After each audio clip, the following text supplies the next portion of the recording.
Hey kids, yeah, based on my YouTube statistics, I'm gonna say the words that I think many of you have been waiting to hear now for quite some time. Yep, it's DevOps Day.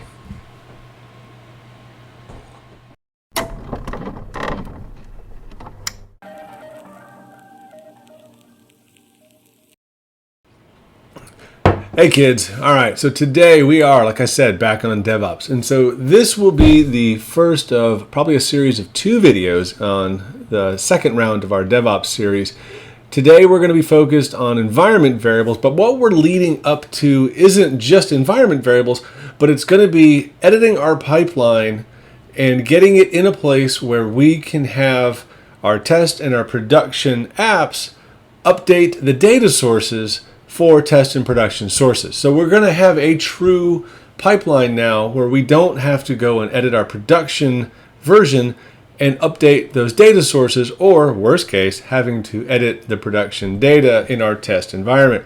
So that's where we're going, but today we're going to keep it simple and we're going to go over environment variables in our Power App. You see here we have a very simple Power App setup because there is no code for today. Today is all about data sources and setting up your Power App. All right, so let's take a look at what we have. So we have a simple Power App. There's no code. It's all data sources today. So what we're doing in the Power App really isn't overly relevant.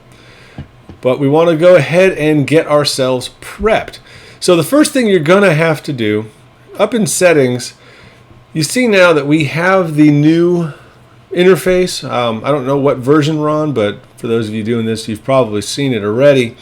If we scroll in our general area, we see down here, we have a new toggle button that by default is off, and that is automatically create environment variables when adding data sources. So this is our first step. Now, one would think simply doing that, we would be done. No, not at all.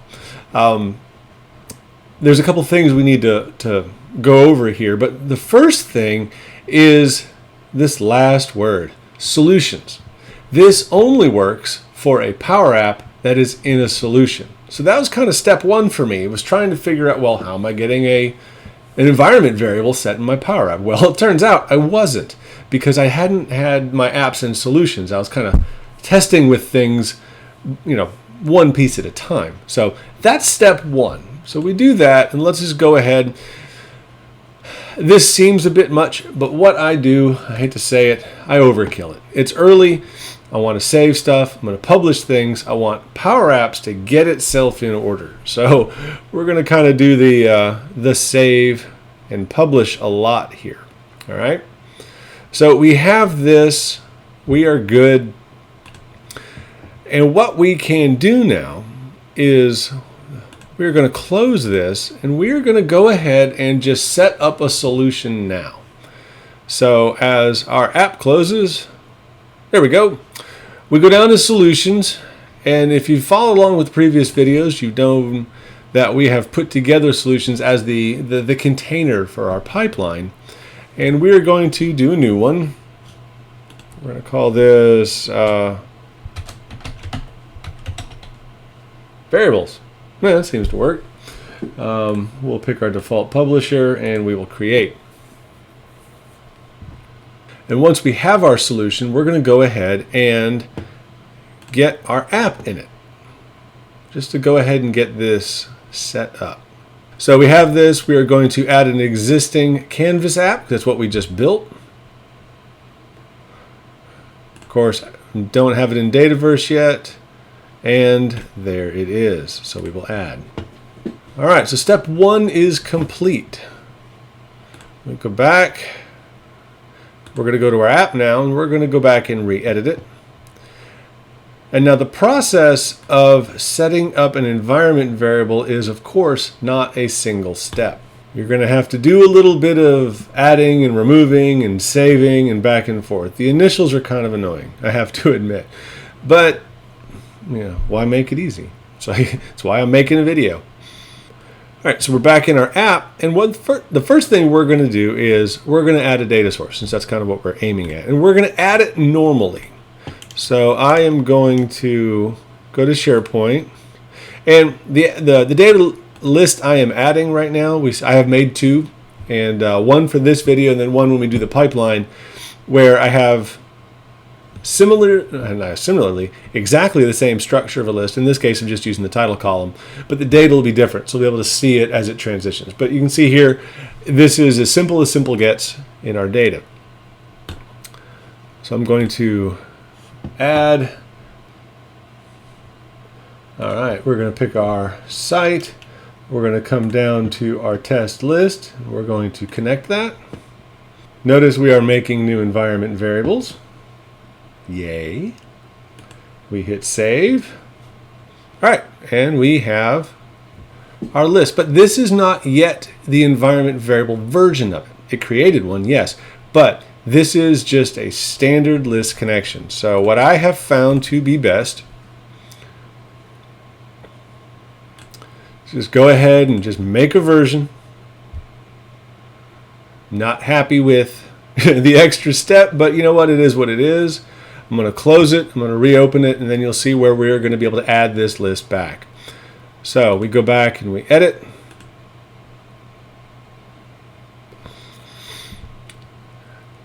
All right, so we're back at our Power App. We have our data source, and the first thing we're going to do is we are going to remove it, because that was, again, our direct connection. We don't want that. To put it back as an environment variable, we're going to go back and, again, pick SharePoint. We're going to follow the same pattern we did before. But what we're going to see when we add our data, where'd it go? Add data.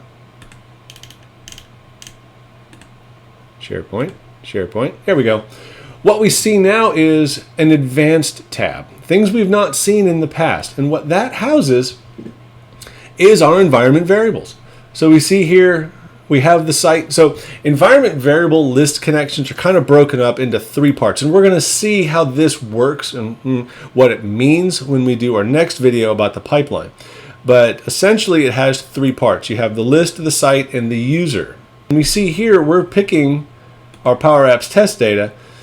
And then under the advanced from there is the list that we have for our environment variable. So Power Apps is stacking these things for us, which is a good thing, because if you think about it, simply changing the list out doesn't give us everything, because, well, the odds of the lists being in the same site, while possible, probably aren't going to be realistic. You're going to have a production site and a test site. So Power Apps has already gone ahead and set that up, so we can choose, as we set this up later, a different URL for our site. So in this case, since we're together in one site, because I only have one, I choose random data list. Now this is our environment variable version. We hit connect. We have our data list here. And to prove a point, we are going to go to layout, and we're going to go to a quick blank vertical gallery. Got to learn some of my overs. We pick that. So we'll drop a label in, and boom. As you can see here, we have our data. So we've succeeded in getting our environment variable into our Power App. So that's good. But we're not quite done yet. We're done here. So we're going to go ahead and just save this, and yay us. But we need to go back to our solution, because now you're going to see the components that are involved in getting this information into our solution. Because simply having it in our Power App, yeah, that does set us up for the future pipeline, but we have to tell our solution what to bring over. And so if we go back to our solution, we go to variables. There we are. All we still have, because we have only added our Power App, is for the Power App. So we want to come in here now and add a new element, and we are going to add an environment variable. We're going to add a couple of them, actually. So as you can see here, as your environment grows, this is going to become more and more cluttered. Okay, so it's going to be a bit confusing at times, because as you've seen with some Power Apps, if you add the same data sources, sometimes you'll see it doubled up, and that'll actually be reflected here. There are ways around this to kind of make sure you have the right one, but again, that's going to be covered in the next video. Today, since our environment is clean, for the most part, we see here we need to add two things for our environment variable. We see here we have the site and we have the list. Both are going to be needed. So we choose those, we hit next, and we go ahead and hit add. And now our solution will not only have our Power App, but it'll have the definitions for our site and for our list. And here we do. All right. So that gets us set up. Now, in the next video, what we're going to go over is we're going to take this solution and add it to our Azure DevOps pipeline. And for the most part, the solution is fine. The solution is done. But having this set up, as we will see in the next episode, sets us up for what we need. That being said, I hope this was helpful. I will do my best to get the next video out as soon as I can. Look forward to your comments. Thanks, kids.